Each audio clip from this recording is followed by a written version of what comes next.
Meus caros, hoje na liturgia nós celebramos um santo que é muito interessante para a história da nossa igreja, São Felipe Neri. Felipe é reconhecido pela sua dimensão mística, é um santo que entrava em uma profunda relação com o Senhor, sobretudo na liturgia. Depois, pela sua capacidade pastoral, a sua capacidade de contato, a sua alegria.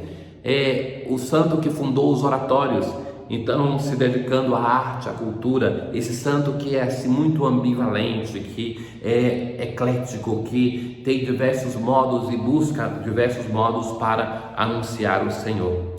Então, uma alegria que brotava do seu coração, da sua união com Deus e que transbordava no seu ministério pastoral. Nós continuamos a ler os Atos dos Apóstolos e depois de Atenas, Paulo chega a Corinto.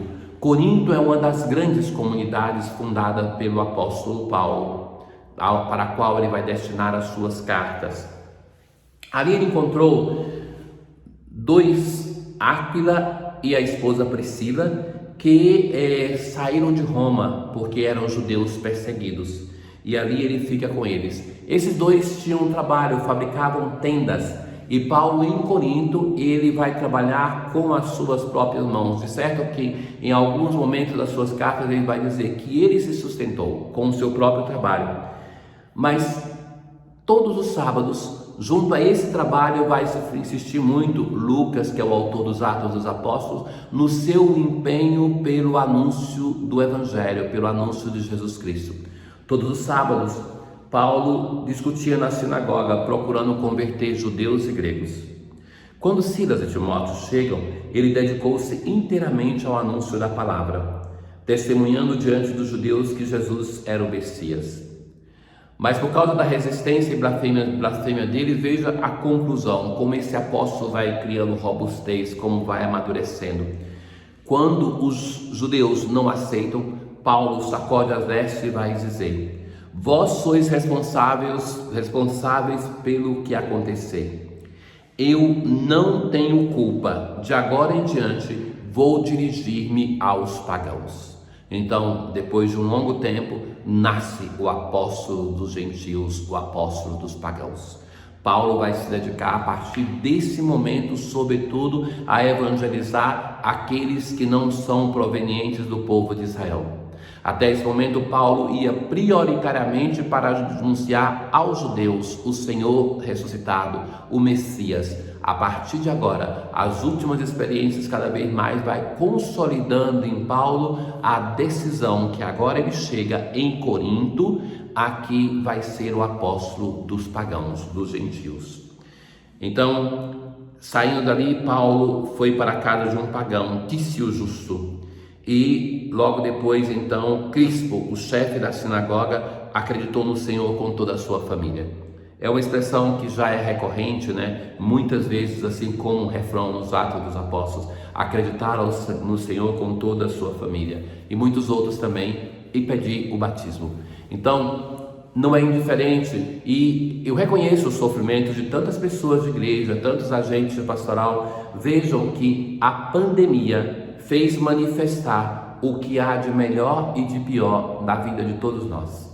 Então tem pessoas que retomaram a vida de igreja. Eu testemunho para vocês o fato de que no tempo da pandemia, algumas pessoas que tinham abandonado a fé católica e entrado em outras igrejas, eles começaram, porque não tinham o serviço da sua igreja, a assistir às celebrações católicas. E ali então eles se aperceberam da grandeza da fé católica.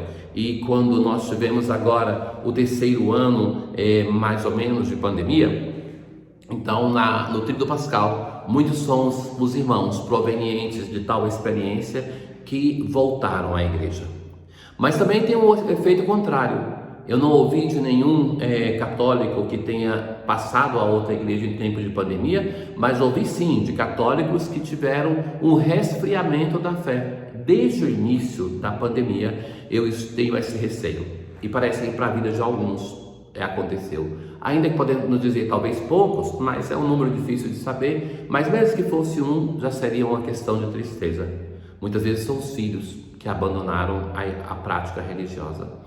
Então, para muitos de nós, existe esta convivência na nossa própria família com pessoas que não acreditam. E não acreditar e não praticar é a mesma coisa, meus caros. A dimensão de fé não é uma ideologia, é uma prática. Ou você tem uma prática ou não se tem fé. E não é que a fé gera a prática, mas a fé é alimentada pela prática. Se nós não tivermos uma vida de comunidade, uma vida de escuta da palavra, uma vida de sacramento, nós não temos fé e nunca vamos ter. Ora, então, esse testemunho dos Atos dos Apóstolos, que uma família, o chefe da família se converte, ou a chefe, no caso de Lídia, lembremos, na comunidade de Filipos, então que se converte e traz consigo a sua família, e que isso é um grande dom. Na verdade, eu tenho para mim que quando uma família tem mais de uma expressão religiosa, isso provoca, com o passar do tempo, sempre mais uma divisão, ou então uma ausência de prática, para se praticar tudo, para não entrar em conflito com o outro. Então, isso nos faz pensar na realidade de tantas pessoas de fé e a insistir que se empenhem, que rezem pelos seus familiares para que cheguem à salvação, para que se convertam e trabalhem também pela conversão dos seus da sua casa. Naquele tempo, hoje tem o discurso de Jesus, que ele vai muitas vezes falar sobre, de um modo antagônico: pouco tempo ainda e já não me vereis, e outra vez pouco tempo e me vereis de novo. Essa expressão dos apóstolos, para os apóstolos, causa uma perturbação. Eles não conseguem entender, não entendemos o que ele quer dizer. Então nós temos hoje no Evangelho duas coisas que o Senhor fala que está presente nos apóstolos, ou que se manifesta.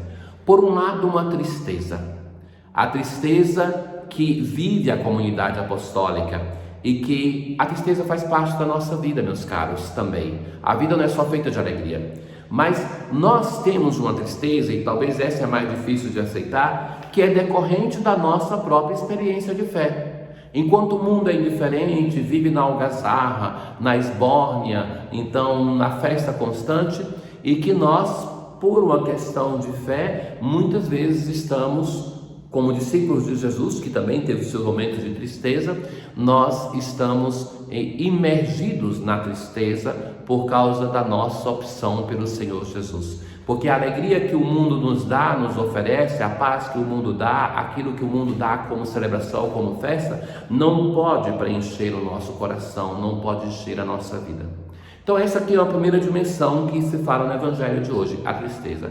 A segunda dimensão é aquela da ignorância, de que nós não conseguimos compreender plenamente aquilo que diz o Senhor Jesus.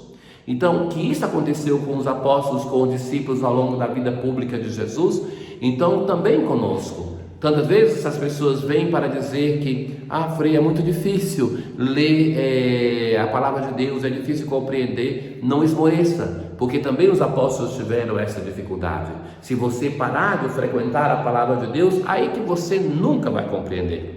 Eles falam assim, uma experiência que é a minha, depois de tantos anos de sacerdócio, de ter estudado a teologia, mestrado, doutorado, então de todos os anos, que são anos que faço essa gravação cotidiana da palavra de Deus, vem a sensação de, olha que belo, esse texto que eu já li tantas vezes, eu tive uma vida desde a infância, de missa diária na minha comunidade, então de se surpreender, poxa, é isso que está querendo dizer esse texto? Mas para chegar a essa conclusão que me enche de alegria, eu tive que labutar com esse texto por tantas vezes. Então, esta ignorância faz parte do limite da nossa condição, mas que nós só vamos superá-la com a insistência em escutar a palavra. O Evangelho de hoje termina insistindo sobre este tema da tristeza, e naquele de amanhã vem a resposta para a ignorância dos apóstolos e nossa. Vós chorareis e vos lamentareis, mas o mundo se alegrará. Vós ficareis tristes, mas a vossa tristeza se transformará em alegria. Porque é a tristeza que vão ter com a paixão, morte a paixão e morte do Senhor, e que se torna uma alegria com a ressurreição, com o dom do Espírito. Ó Deus, que não cessais de elevar à glória da santidade os vossos servos fiéis e prudentes, concedeis que nos inflame o fogo do Espírito Santo que ardia no coração de São Felipe Neri. Tenham todos um bom dia. O Senhor esteja convosco, Ele está no meio de nós. Abençoe-vos, Deus Todo-Poderoso, o Pai, o Filho e o Espírito Santo. Paz.